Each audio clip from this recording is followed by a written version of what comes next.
Well, I think I will go ahead and get started. Welcome everyone to the Victor Obenhaus Lecture Series with our featured speaker, Jamie Fluker.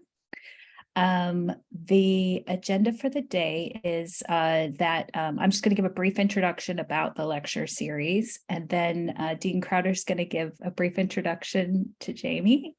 Jamie will give her talk, and then we'll have some time at the end for questions. I've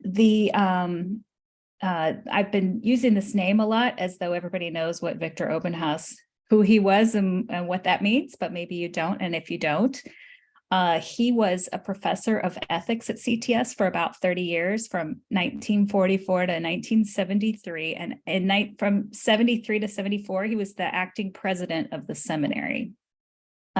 He wrote a bunch of books on religion, including these titles: Hebrew Prophets and American Conscience in 1948, The Responsible Christian in 1957, Church and Faith in Mid-America in 1963, and Ethics for an Industrial Age in 1965. In addition to his academic work, Dr. Obenhaus was active in ecumenical affairs with the National Council of Churches, and in efforts to revitalize rural churches.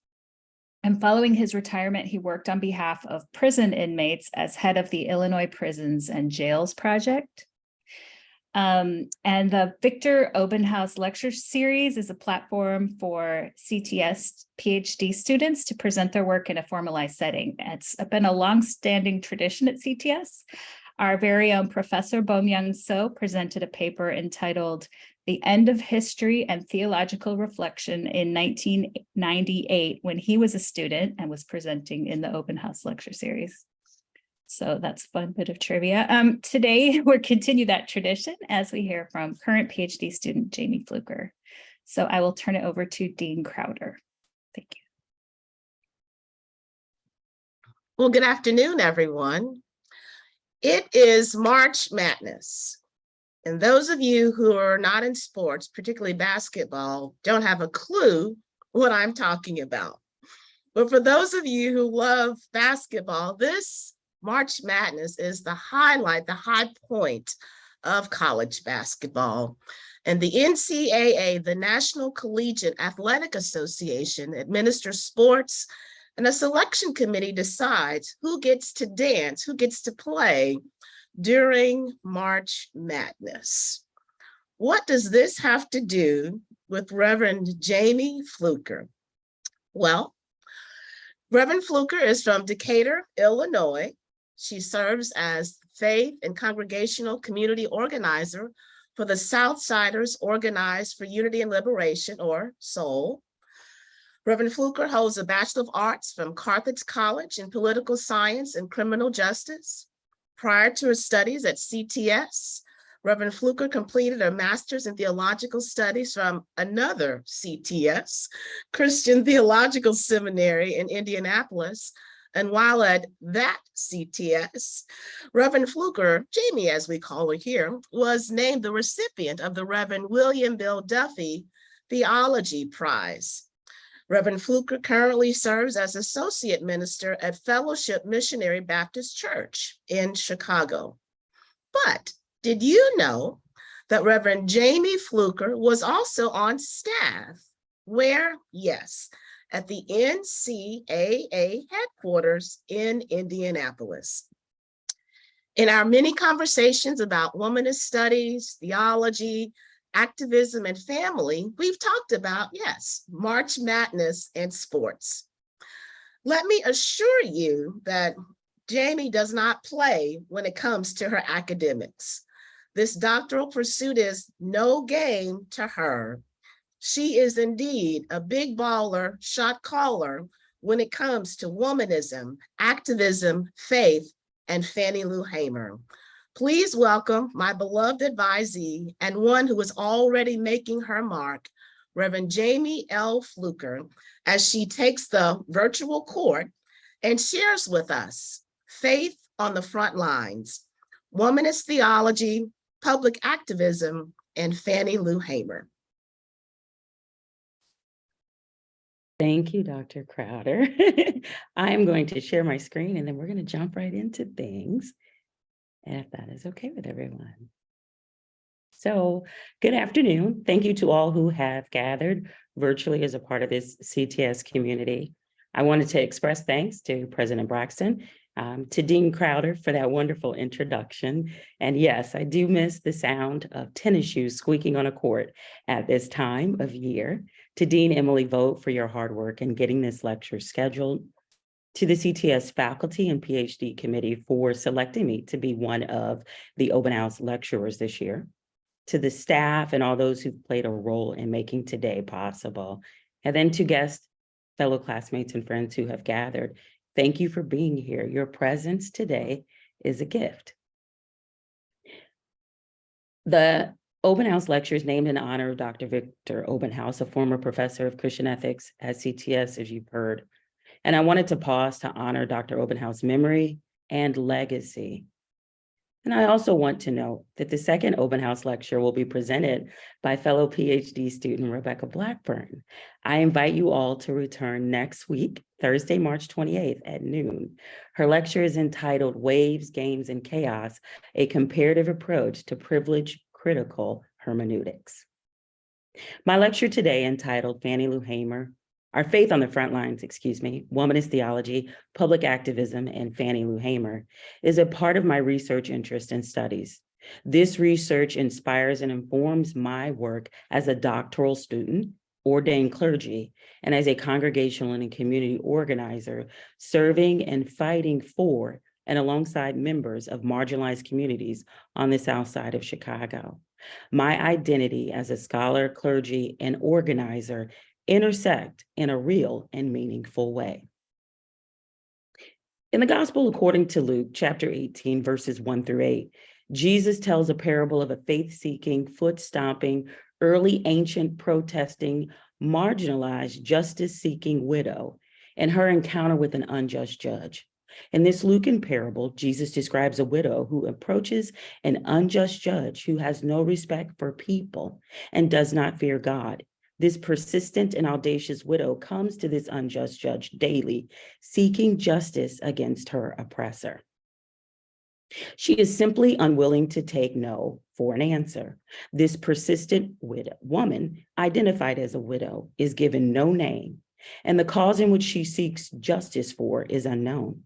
Yet in our world, there are many named women and known causes. This parable parallels the life and experience of a named woman with a named cause. This is certainly true for Mrs. Fannie Lou Hamer, a freedom-fighting Black Christian woman and organizer from Mississippi. Last week, March 14th, marked the 46th anniversary of the day she joined the great cloud of freedom-fighting witnesses.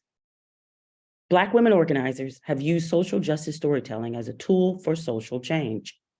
Their stories of faith, service, and courage have shaped and transformed the world into a more socially conscious and just place. Throughout history, the centering of Black women's stories and experiences have shifted culture and changed policy. They have lifted their voices as ethical witnesses as a part of social justice movements that have addressed housing injustice, economic injustice, water injustice, police brutality, decarceration, and other injustices that dehumanize and harm the sacredness of Black bodies. Their voices, their stories, and their witness are significant. Their impact and stories have shifted the cultural and political landscape beyond their communities. To expand this reach, it is important to share the stories centered in Black women's experiences. It is imperative that we seek to understand the ways in which Black women have defined and centered organizing efforts through a Black spiritual and religious lens.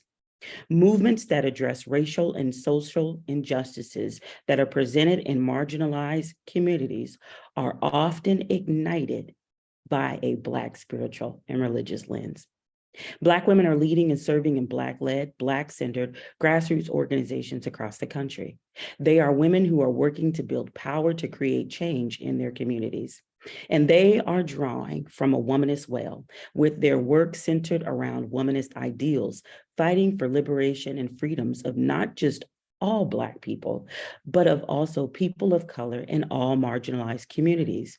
They work to affirm the humanity in every individual, regardless of race, class, gender, abilities, sexual orientation, or gender expression. In order to take seriously the faith, thought, and life struggles of Black women, it is necessary to explore what differences Black women's voices and experiences make for understanding religious and spiritual beliefs, institutions, and practices. Consequently, I contend that the intersection of faith and public witness produces a womanist model of public activism that is a part of a larger social, political, and spiritual movement. This womanist model of public activism is displayed through both social action and public witness.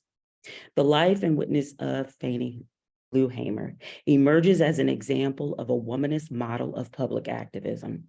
Hamer's commitment to survival and liberation of all is evidenced in her organizing efforts that bear witness to the question, how does Christian faith and justice work together for social good? Often fueled by a sense of spiritual calling, a womanist model of public activism serves as a primary source for moral and theological reflection.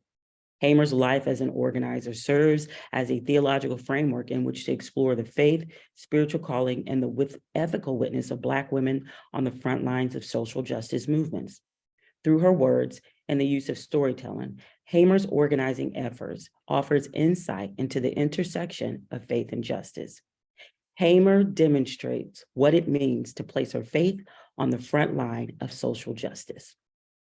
In this lecture, I aim to examine theological reflections and connections to womanist public activism, identify connections between the intersections of faith and justice through organizing, using the life experiences and the voice of Fannie Lou Hamer, and to construct a womanist model of public activism using Black women's personal narratives, scripture, history and culture, and critical thinking.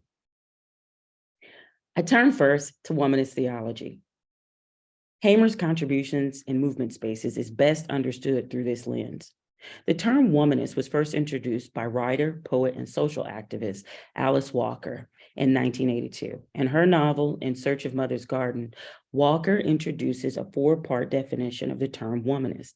While the term womanist is a literary term, the inclusion of the experience of Black women gave way to theological reflection. Walker's definition of womanist takes into consideration the social action of what is defined as outrageous, audacious, courageous, responsible, in charge, and serious. Women committed to the survival that is closely aligned to survival and wholeness. According to Walker's definition, a womanist loves the spirit, loves struggle, loves the folk, loves herself regardless. Just as Walker's work serves as a source for theological reflection, the ethical witness of Black women also serves as a source for doing theology. Their stories, moral biographies, narratives, and public witness count as a source for theological reflection. Womanist theologian Dr. Katie Cannon denotes the connection between the experiences of Black women and their historical background as, quote, the conditions for patterns of ethical behavior and moral wisdom which have emerged in the Black female community, end quote. Walker's definition recognizes the experience, culture, and values associated with Black women and highlights their contributions on behalf of communities. Womanist theology emerges, providing another lens in which to engage theologically by acknowledging the unique, multidimensional experiences of Black women. Womanist defines a pursuit of justice that envisions a community that expresses a more just and equitable world for everyone, no matter their race, gender, or class. In her book, Womanist Sass and Talkback, Social Injustice, Intersectionality, and Biblical Interpretation, womanist biblical scholar Mitzi Smith defines womanism, quote, as a political movement that seeks, promotes, and embodies the well-being of Black women and men, the wholeness of entire communities of color, and a global neighbor love, end quote. As a political movement, womanist privileges the voices of Black women as a political act of resistance. Before womanist was used to discuss the intersecting areas of oppressions of Black women, and before it was discussed theologically, Black women were doing social justice work through a womanist lens. Black women in the 18th and 19th century represented many of the attributes and actions defined by Alice Walker as womanish. They were, as Walker pens, quote, traditionally capable, as in, Mama, I'm walking to Canada and I'm taking you and a bunch of other slaves with me. Reply, it wouldn't be the first time, end quote. Because they did not identify themselves as womanists, their work and contributions are identified in the words of Dr. Joanne Terrell, described as proto-womanists. These proto-womanist figures, often situated in periods where Black women lacked rights based on race and gender, were often the victims of enslavement, involuntary and forced surrogacy, victims of abuse and discrimination. Their proto-womanist work was often aimed at including their plight, but was also including and aiding the experiences of others who were experiencing forms of oppression. One reoccurring or common theme present in their proto-womanist work was liberation and justice. Although she predates Walker's definition of womanist, Fannie Lou Hamer represents what Walker defines as outrageous, audacious, courageous, responsible, in charge, and serious. She was a woman willing to speak up at times where Black people did not have equal rights. Hamer boldly used her voice to speak truth to power, and she utilized every platform she had to bring awareness and raise the social consciousness of audience to the plight of marginalized communities in Mississippi. She organized and in many instances put her physical body in harm's way to register people to vote, to end voter suppression, and to feed hungry people in the Deep South. Hamer was committed to calling others into the service of liberation for Black men and women and poor people. She encouraged other women to take an active role in their communities, addressing local and national causes through participation in organized civic clubs. Hamer represents aspects of Walker's definition taken from the first two parts of her definition. In addition to being responsible, in charge, and serious, she was also committed to survival and wholeness of entire people, both male and female.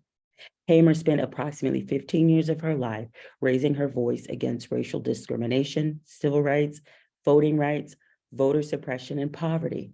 Overall, Hamer dedicated her efforts towards empowering marginalized communities and the social justice efforts of disenfranchised people in the Mississippi Delta.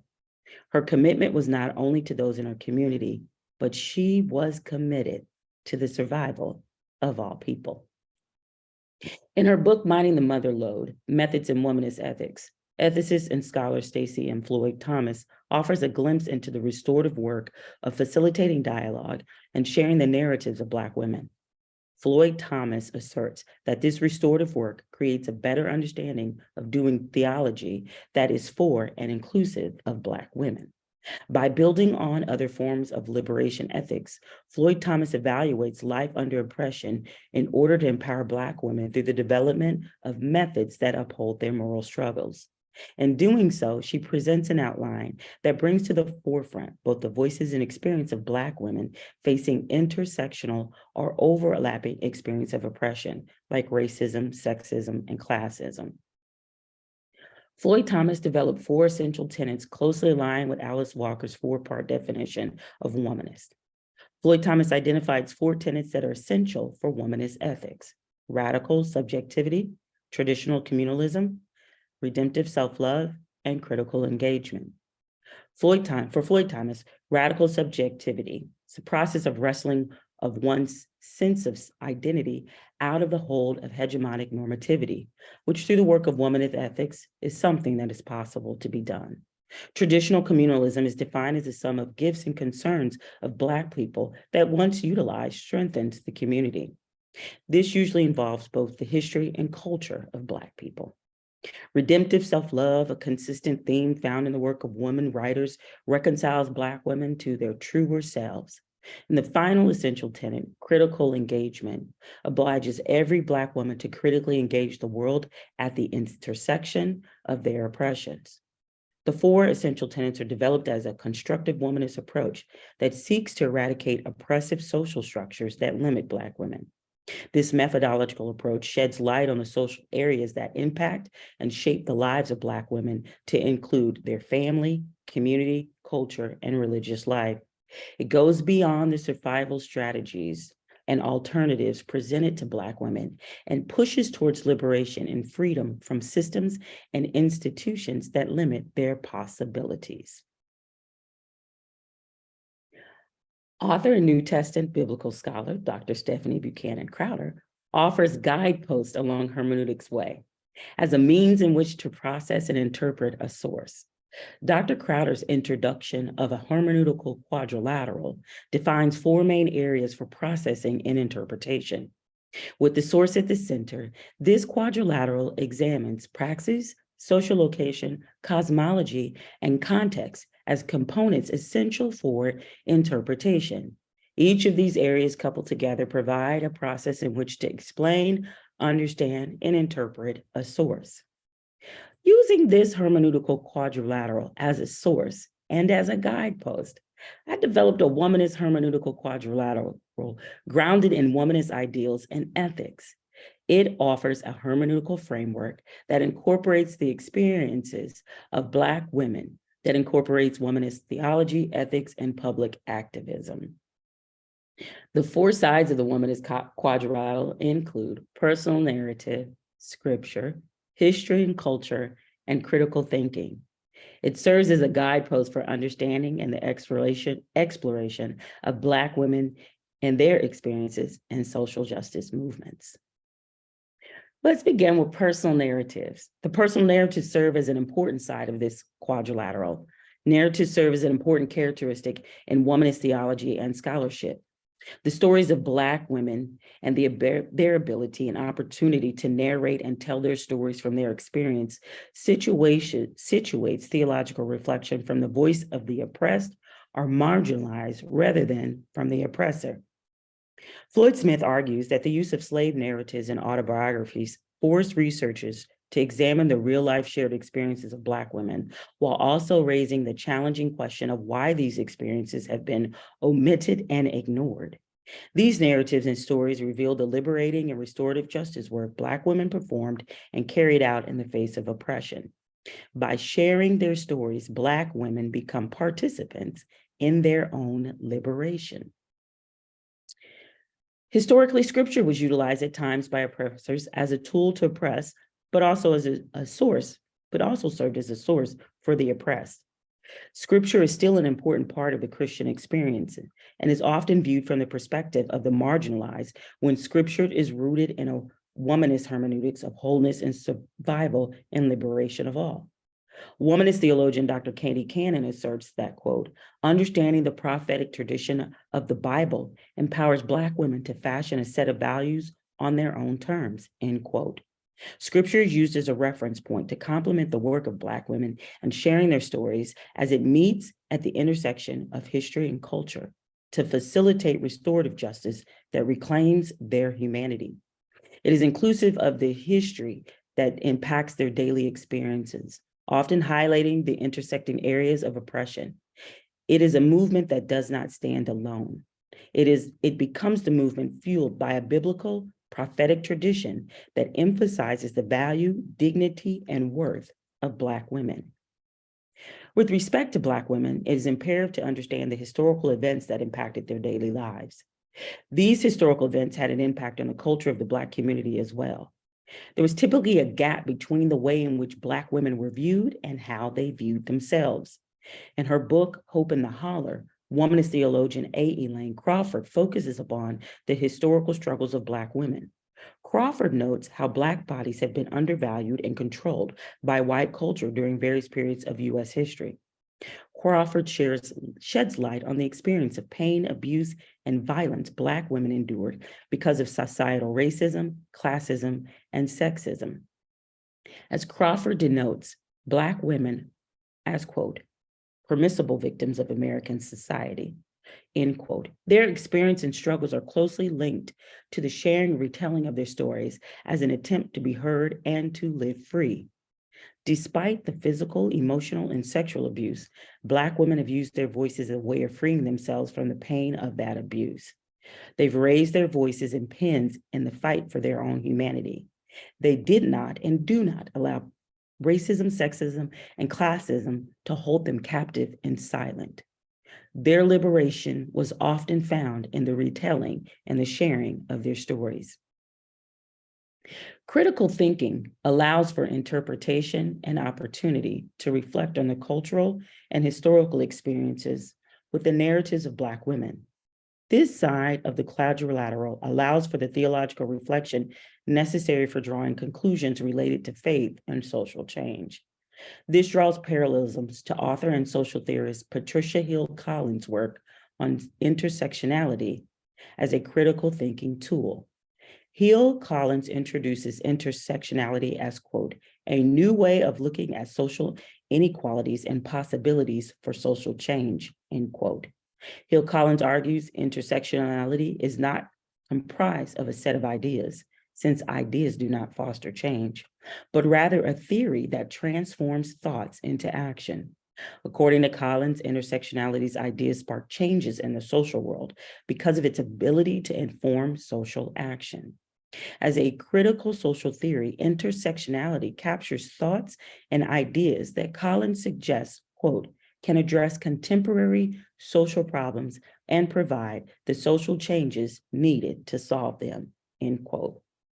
This woman hermeneutical quadrilateral is also useful in interpreting and understanding the life and witness of Fannie Lou Hamer as a model for womanist public activism. Fannie Alma Louise Du Bois Townsend was born to James Lee, a Baptist preacher, and Luella, a domestic, into a family of sharecroppers in Webster County, Mississippi on October 6, 1917. She was the youngest of 20 children. Born into sharecropping, an exploitive credit-based system that systematically held families in poverty despite the year-round work they did on plantations. She joined her parents in the cotton fields at a very young age and experienced the hardships associated with the injustices her family faced.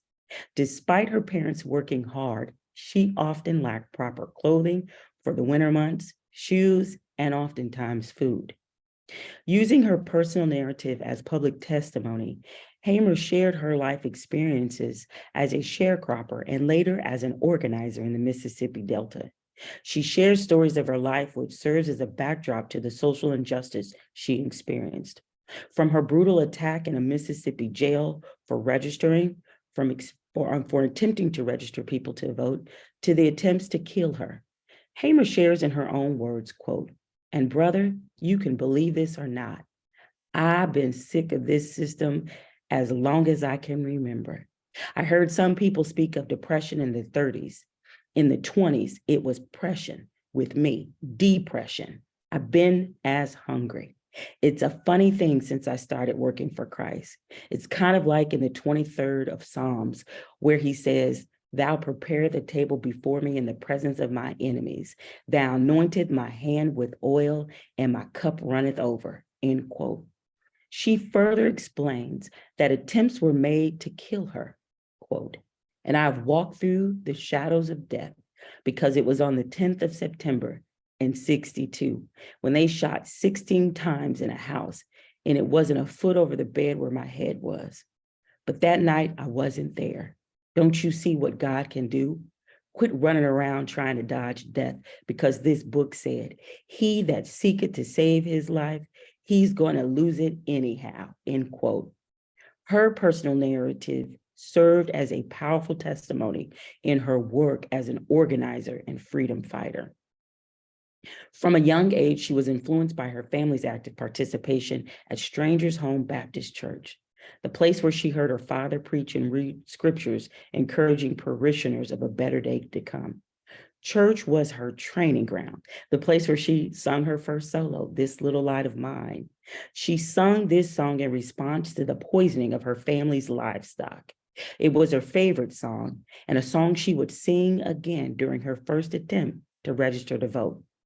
At one of the freed vote rallies, in her words, Hamer used scripture to affirm her work in the movement.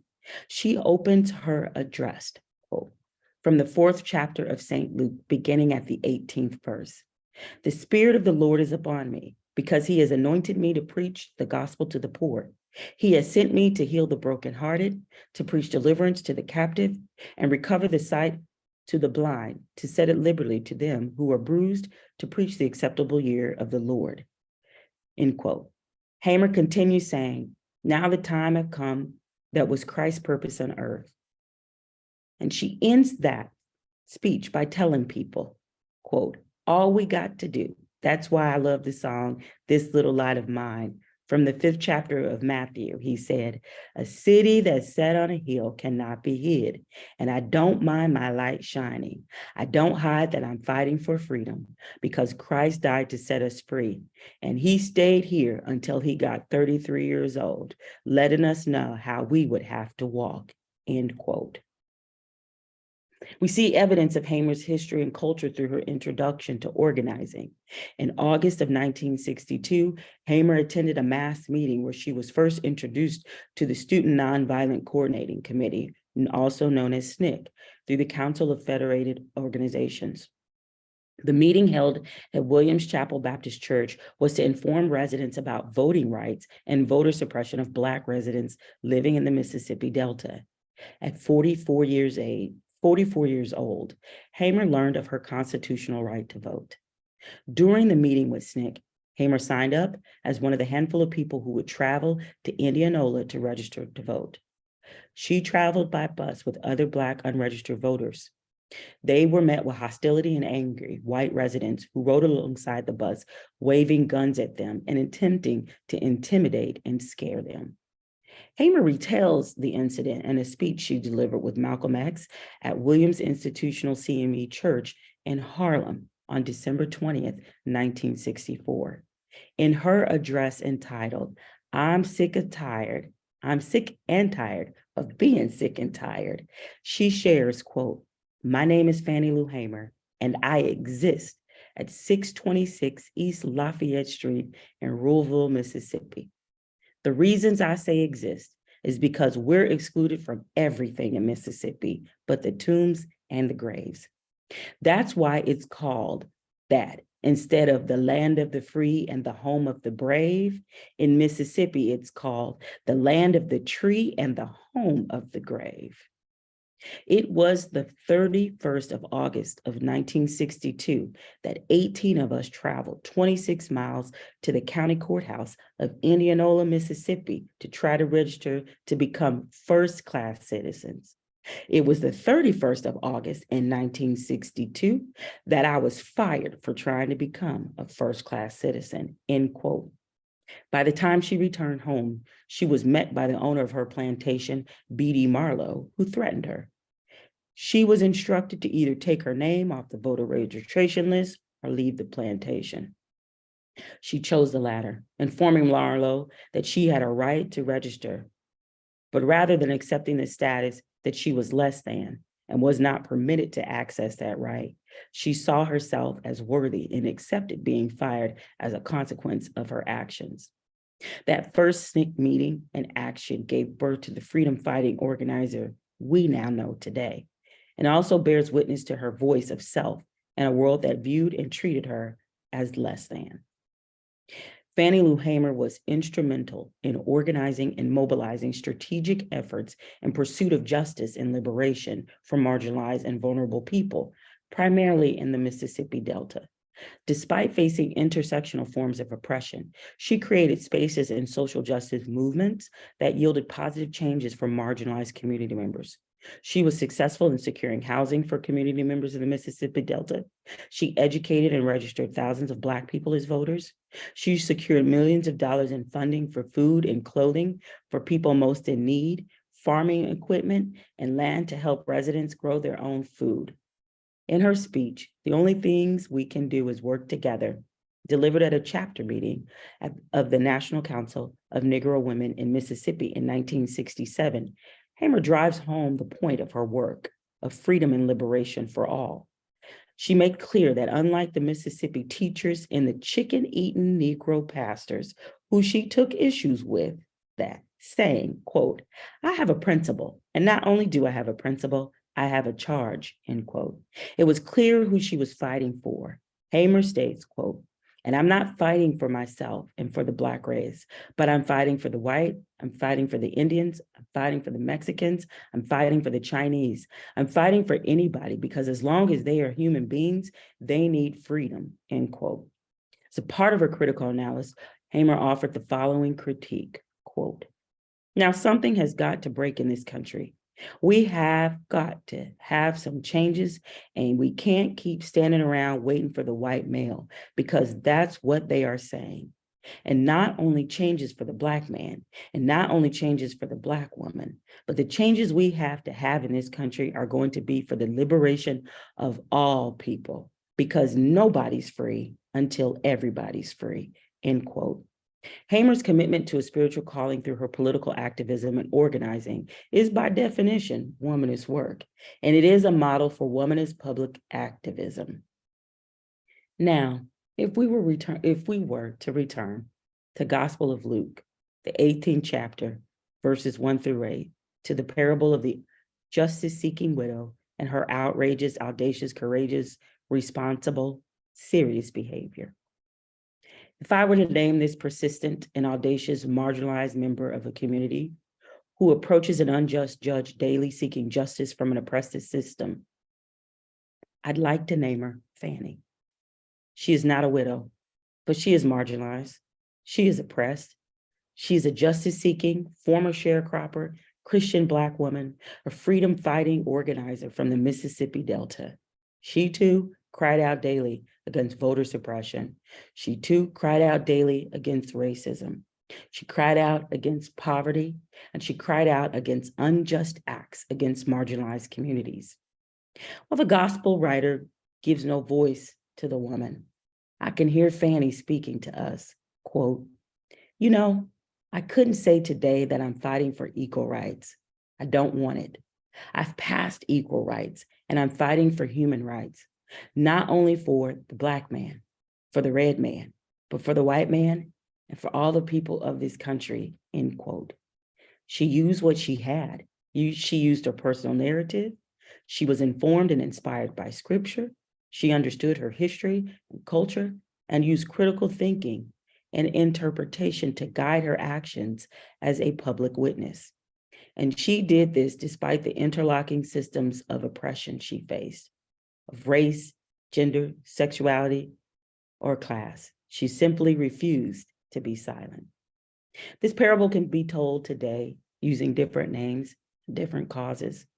There are Black women who have placed their faith on the front lines of social justice movements. They rise every day with a story, with a cause, and they march to city halls, to Capitol Hill, in the streets, and in the public squares. And daily they continue to approach unjust judges, unjust elected officials, and unjust systems for the liberation of all people. Thank you for your time today.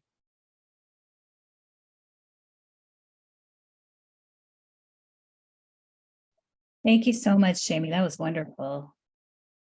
Going to open up the floor to questions or comments. Please feel free to either raise your hand or just jump in if there's no one speaking at the moment.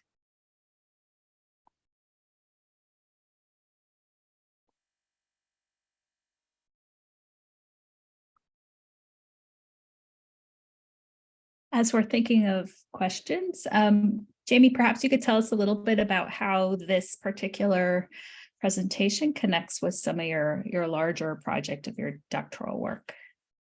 Absolutely. So I will be. Fannie Lou Hamer has pulled me in many ways. The connection to her story, her life, is a part and will be a big part of the work that I'm doing, looking at womanist public activism and looking at some of the freedom fighting women, and even going back historically I believe that there's a historiography, there's a lineage of Black women in their stories and the connection to some of the to the civil rights movement and even to the Black Lives Matter movement of the work that we're seeing today. And so want to pull all of that out and to have that conversation. And then also knowing that these are relevant things that right now we're having conversations about and have been having conversations around.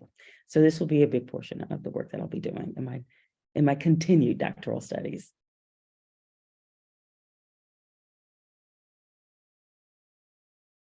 Thank you.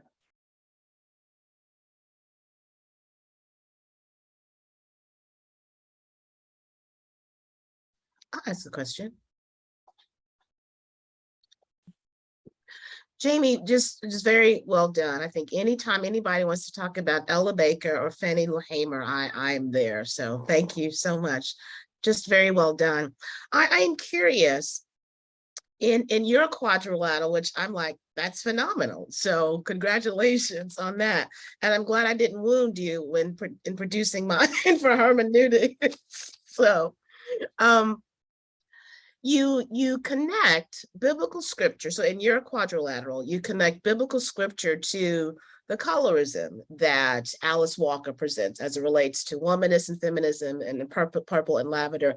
I am curious, why did you make that connection? I made that connection simply because I was understanding womanist biblical interpretation and a hermeneutic that typically when scripture is read, we don't necessarily read scripture from the margins. And so the thought and idea that there are two different interpretations related to, there is what you find as often you find that within interpretations, like even the widow and the unjust judge, how the story is told and from whose perspective matters. And so it's almost like the retelling of another story through the lens and the eyes. And so connected to that understanding that while feminists considered certain things, it was not considering Black women and Black women's experiencing. And so while the biblical stories and the biblical narratives offer insight, it's my belief, and the reason why I connected those two was that there's the kind of the I don't want to say like a normative story that's told, but there's like what we've kind of been used to, and then there's what's actually there for someone else. So whether you're reading from the margins or you're reading from the center of the page, I connected it in that way. Thank you for that. It's wonderful. Thank you. There's a question in the chat from Dr. Terrell. How did you enter and commit to the womanist enterprise? My experience at the first CTS that I attended, I wrote about the ethical witness of women who had public pulpits. And at the time, I stumbled upon womanist theology in the library late at night. And I think, Dr. Terrell, I have been in the womanist enterprise before I knew it as womanist. I think back to my paternal grandmother, Miss Lou Ida Phillips Fluker, who she lived in womanist ways. A woman with no driver's license, didn't have a high school diploma, but served everybody. And I can remember the days in the basement at Phillips CME Church on the south side of Decatur, Illinois, during the Rainbow Tea, that she and other women were fundraising for children to go to college, something they never did. And they were in this city doing the work. And so it has been connected to my life before I even recognized what it was. And that was the first kind of, I consider my grandmother to be a proto-womanist in the work that she did. And so I stumbled into the womanist enterprise, but definitely, although I've stumbled into the womanist enterprise, I'm thankful for it and have been committed to it because it speaks to my life experiences and to experiences of women around me. Thank you. Thank you. I see another question in the chat from Christina Wright Mellon. How do you see technology impacting or detracting from the work of Fannie Lou Hamer in today's womanists? That's a interesting question, Christina. Thank you. Because I think about, her work as a community organizer and community organizing today versus what it was during her time. So I can only imagine what life would have been like if Fannie Lou Hamer had Twitter and if Fannie Lou Hamer had Facebook. I mean, could you imagine Fannie Lou Hamer doing TikToks? And how many views she would have gotten in that respect. But I do believe her on the ground grassroots organizing efforts. We have a lot of social media activists. And so once there's an issue, everyone's on it. The minute the issue kind of dies down, we don't see or hear from these people. And so there are more activists than there are organizers. Technology has its role, but I think it also has complicated things because it's harder to tell who's actually committed to the movement space. So in our day, it was boots on the ground. Your feet were in a place. Where now we have where people's thumbs are in a place and their feet are somewhere else. And so while there are some positive things around how technology helps in many ways, I think technology, if you're talking about from a social media standpoint, I think it has complicated that it actually gives us excuse and reason to not be fully committed. Whereas the work that she did, there was full commitment. And I think also there was a cost to people's bodies and their livelihood in many ways, where today, not so much, because we like to delete tweets, even though someone's usually screen grabbing it, but we do that. Or we kind of toe the line of I just like it, silently like things, and I'm not really actively engaged. So I don't think it detracts from her work. I think it actually magnifies the work that she did, knowing that she was in the streets, organizing as a disabled woman, Black woman. Fannie Lou Hamer suffered the effects of polio as a child. And then being beaten, she had some permanent effects of being beaten in a jail.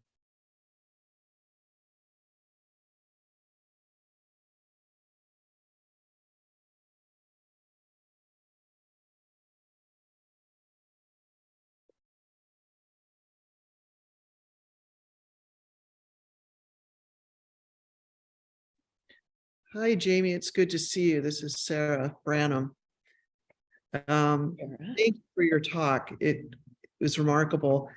I live in Montana, and the legislature is considering another anti-woke speaking against critical race theory to make it illegal for state employees. And it pretty much duplicates the anti-woke legislation passed in Florida in 2022. Could you give your thoughts through the lens of Fannie Lou with these attacks through elected legislative bodies against marginalized communities? I will say this, it's nothing new. And that's both sad and discouraging at times, that these aren't new things. These aren't new tactics or new ways of being and doing. It almost feels like a repeat and delete. I do believe that in many ways, it calls to this idea of what it means for us to be fighting for liberation for all people.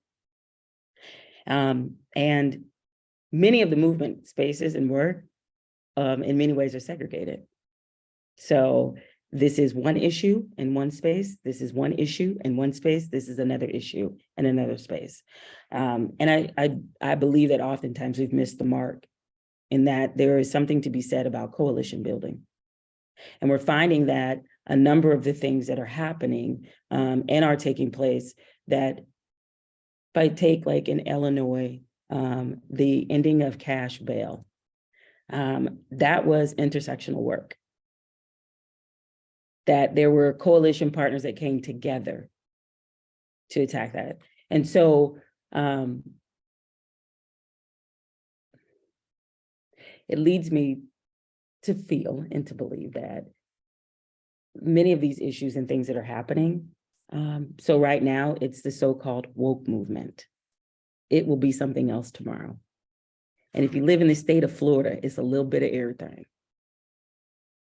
Like any and everything, like it's just not one thing today. It's going to be something else. And I do believe, Sarah, like the notion and idea that there are people who aren't concerned about what this means for one group of marginalized members of a community, not recognizing that if there are any of us, all of us are part of some type of marginalized community, or maybe have been at some point. What does it mean? And if we're not today, we have the potential to be one tomorrow. You were so wise, my friend. Thank you.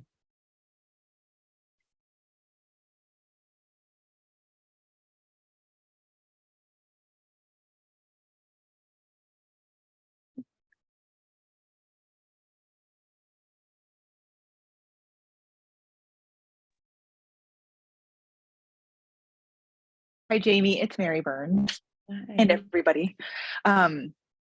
I just wanted to say thank you. I love from now on, the widow is going to be Fannie from that story. That's how I will refer to her. I love the notion of, and I've taken Dr. Crowder's class and Dr. Terrell's, so you have reminded me of reading the stories from the perspective of, for example, the widow, but I love the idea of naming them. That's a treat. So I appreciate that. And I really also liked, I liked what you just said a minute ago about the being in the streets versus being on the screen. I don't know if you used that word, but I loved like, it's not really being in the streets to like things and to tweet things. It was just such a good way that you phrased that. I wondered,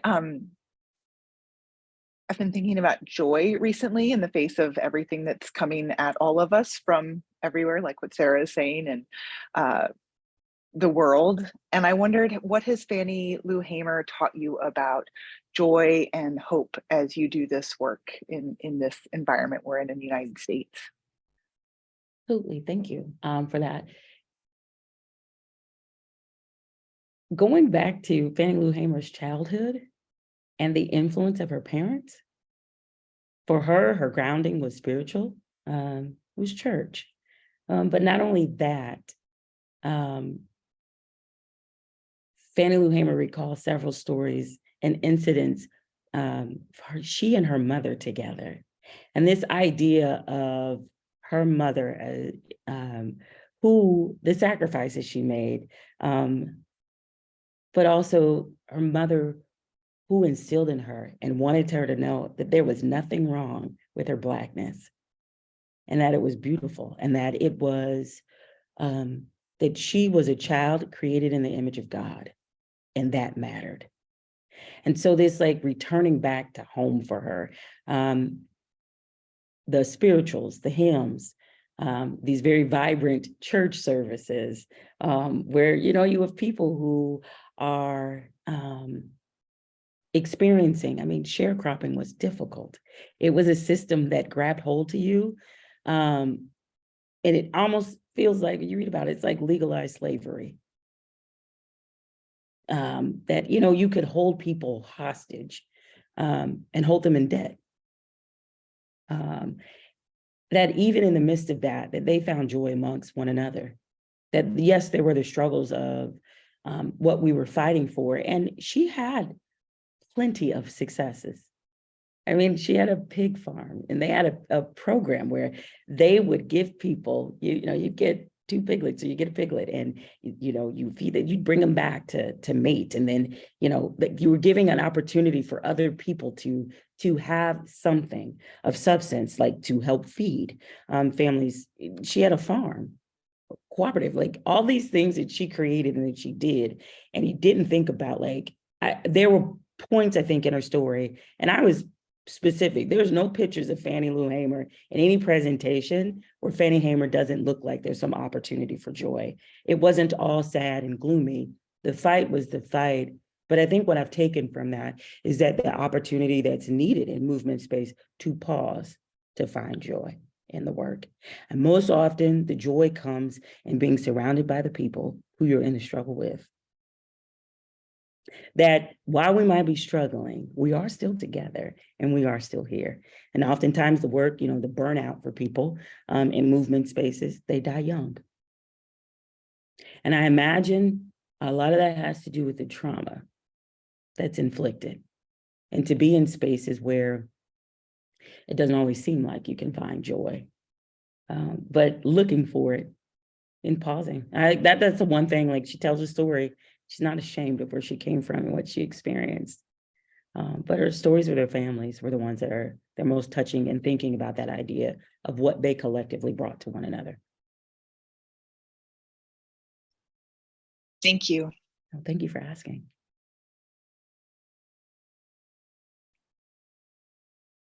And then I guess I can imagine too, there's something about, and Dr. Rell's comments about thinking about the activists and the biblical witness of grandmothers. I don't know, there's just something kind of special about that, and the connection to those women and their experiences and what they found joy in. You can find joy in a sweet potato pie.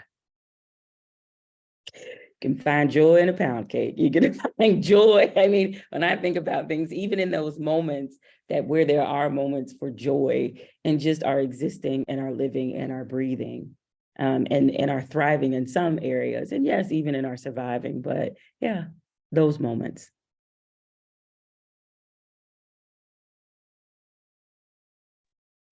Jamie, Oh, go ahead. Sorry. sorry, Dr. Vogt, is there time? One more question. That'd be perfect. Thank you. Jamie, you've shared so much wonderful wisdom and insight with us today, and I'm so grateful for your presentation. And this might be greedy because you've already shared so many wonderful images from scripture, but I'm wondering if there's yet another image from the Bible or story from the Bible that personally fuels and inspires you as you engage your own womanist activism. Thank you for that. Absolutely. The Syrophoenician woman who yells at Jesus. That's my girl. Like, okay, who you talking to, Jesus? I don't know. Something excites me about that rebellious, kind of that, and maybe I connect to that rebellious. I mean, maybe friends and family would agree that rebellious side is saying, okay, I'll take the crumbs. Who you think you're talking to? So that one particularly, I think, is what I hold near, and her witness as well. Trying to think, are there others? I am in that same spirit. The wedding at Cana, Mary and her, I think, audacious and courageous, bold behavior in telling Jesus, hey, we're out of wine. Says, hey, my time has not come. And I can see Mary turning around, not even giving Jesus a thought, and saying to the servants, hey, whatever he tells you to do, do it. Jesus heard it. And so the boldness of Mary as mother of Jesus, what do you mean your time has not come? We're out of wine. Do what I know you can do. So absolutely love that. So those probably are two. I like the feistiness, as you can tell. But thank you for that. Well, thank you so much to everyone for coming. What an exciting conversation. I feel uplifted and inspired, and it was just wonderful. So thank you all for being a part of this today. Thank you, Jamie Fluker. Thanks all. Have a wonderful afternoon.